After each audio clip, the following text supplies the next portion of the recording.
C'était le 14 mars dernier à Saint-Louis. Comme chaque année à la même époque, les responsables de la FDGDON, la Fédération départementale des groupements de défense contre les organismes nuisibles, lançaient le début de la nouvelle campagne de dératisation. C'est important comme ça de mobiliser il y a toutes les troupes, tous les présidents de GEDON, tous les agriculteurs à l'importance de cette lutte. Il est important parce que nous, on fait déjà une grosse action avec toutes les personnes que vous avez pu voir aujourd'hui présentes. Donc on se réunit déjà régulièrement dans nos GEDON et dans la FDGDON pour parler de cette campagne-là. Mais on avait besoin d'autres moyens de communication pour toucher encore plus de monde. On a nos réseaux, on a nos canaux, mais il faut que d'autres personnes s'associent avec nous pour toucher encore un maximum de personnes. Car, comme il le rappelle, la lutte contre ces rongeurs nuisibles est l'affaire de tous. Une campagne de dératisation globale qui se déroulera d'ailleurs sur toute l'île.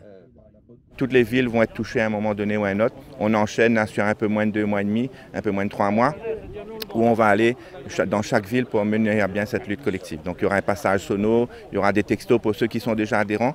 Mais justement, nous, on aimerait toucher, grâce à vous, les médias, d'autres personnes qui ne sont pas adhérents et qui sont concernées par cette lutte. Justement, ceux qui ne sont pas adhérents, c'est-à-dire que ça peut être les agriculteurs, est-ce que ça peut être aussi des particuliers qui souhaitent? Tout à fait. On est aussi cette force de la FDGDON de pouvoir proposer aussi cette lutte collective à des particuliers, bien sûr sous un format différent, parce que là c'est pour les particuliers, mais les particuliers peuvent venir se renseigner, peuvent venir sur les points de rétrocession du raticide et acquérir du raticide pour protéger leur cours.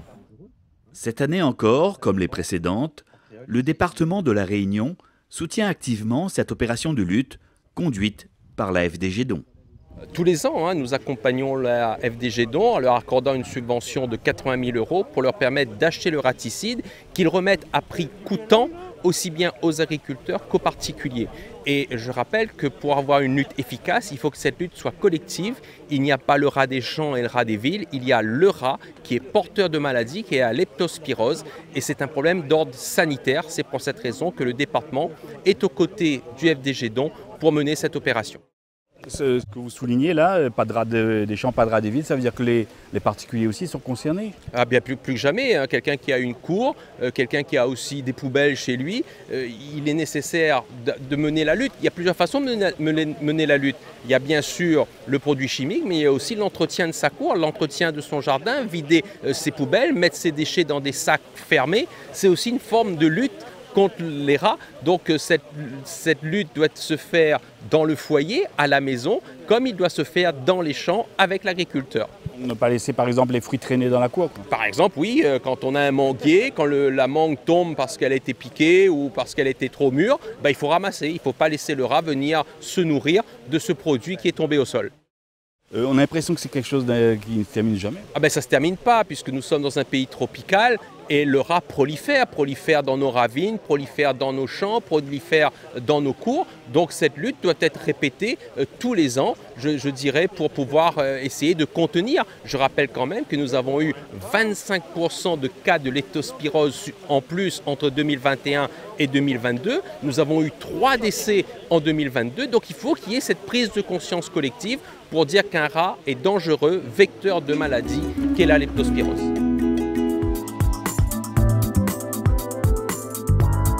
Ce matin-là, sur la place de la mairie, le GEDON des Avirons distribue les doses de raticide aux agriculteurs et aux particuliers, mais également les conseils pour bien les utiliser.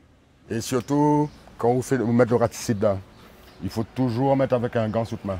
Toujours. Au moins le rat, il a pas l'odeur de transpiration des mains. Ouais. Et surtout, si c'est un particulier, ouais.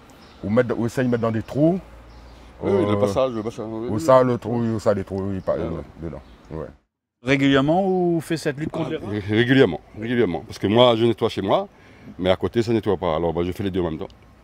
Je jette dans les roches de mon voisin, parce que c'est un terrain vague. Je jette et puis ça tue. Parce que sinon, on est envahi. Hein. De toute façon, la population des rats est plus nombreuse que nous.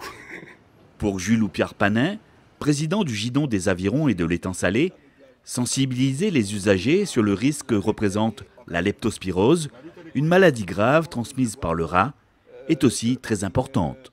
Il ne faut pas oublier, d'année en année, il y a plus de gens qui attrapent la leptospirose. On n'est que fin mars, il y a 22 cas. il y a là, en ce moment là, il y a 26 cas, et il y a 5 personnes en réanimation là, pour la leptospirose. Mais ça commence à devenir un gros fléau.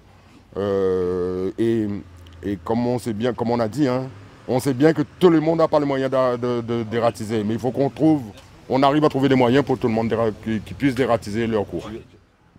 Quand vous avez entendu parler de cette maladie, la leptospirose, que le rat peut transmettre, ça vous inquiète? Ouais, ben ça m'inquiète, oui. Depuis longtemps je connais ce que c'est, hein, mais ça m'inquiète, oui, bien sûr. Ouais. Surtout que je bricole un petit peu dans mon jardin, je fouille ceci, plante quelque chose. Alors donc on risque d'avoir des microbes, quoi, c'est sûr. Ouais. Donc important de lutter. Important de lutter, il faut le faire, hein, oui. Il faut le faire, oui. Les gens sont sensibilisés, mais il y a quand même une certaine part de personnes qui ne sont pas encore assez informées sur les risques de maladies peu transmissibles, donc la leptospirose, et sur les gestes à avoir quand on quand on travaille dans son jardin ou dans sa cour ou au niveau particulier. Donc vous en profitez pour les informer à ce sujet-là? Voilà, donc notre objectif c'est d'informer sur ce sujet-là, sur les précautions à prendre et de proposer aussi justement ce raticide-là pour pouvoir agir contre cette population de nuisibles. Sur son exploitation du Tevlave, Jules Pierre Panin, lui, dératise ainsi régulièrement les abords de ses parcelles afin de protéger ses champs d'ananas contre les attaques des rongeurs. On n'est pas dans la canne, on est dans les ananas. Ben, on met dans les abords. Au moins, ça freine les rats. Au moins, les rats ne rentrent pas dedans. Hein. Ils freinent les rats. Et quand les rats y arrivent, ben, le premier truc qu'ils trouvent, ben, le chasser, ils mangent. Hein. Et il ne vient pas dedans dans le champ. La technique, ils mettent dans des trous, comment? Il y a des trous. Toujours dans des trous assez près. Là. Comme ça, les chiens ne peuvent pas prendre le raticide parce que là où Samy habite, vous avez les nombres de cases, il peut y avoir des chiens. Mais on essaye de faire le mieux possible. Le mieux possible, hein. Mais même dans des herbes comme ça, on met dedans, le rat, il trouve toujours, hein, il passe partout le rat. Hein. Il passe dans des galets partout. Hein. Là, il met ça bien dans les galets. Regarde, là.